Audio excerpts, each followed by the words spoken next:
So I think this is the Carnage update everybody wanted on the Mini Bike Mike's spring ride of 2025, and just give you a little shot of what the mileage is on the bike.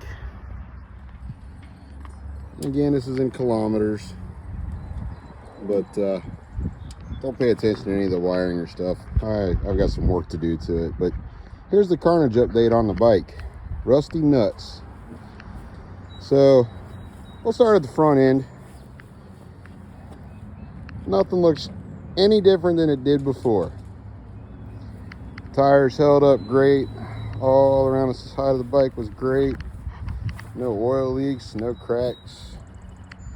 I did have to change out one nut right there where the shock is, because I'll show you here in a second what happened. Again, everything on the bike performed except I didn't have any charging, so not a big deal. We'll take care of that.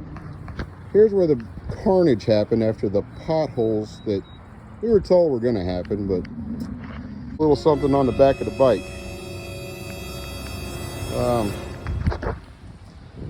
First pothole took out my rack. So my rack fell off, and there it is. Buckled my fender up underneath the bike, so I was dragging the fender on a tire, so we took it off, and I left my taillight and signals on. Well, next thing I know that happens, I hit another pothole, and guess what else falls off?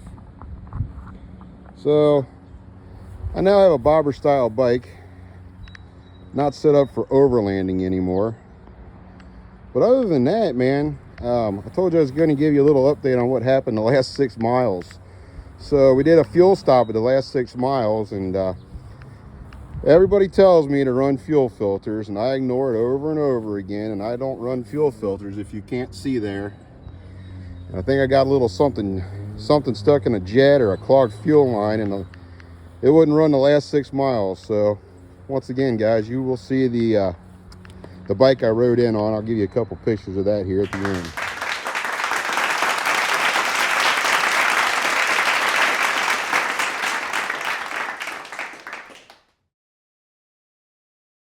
Mini Bike Mike, appreciate the rides, man. You put on a good show, 100 plus miles.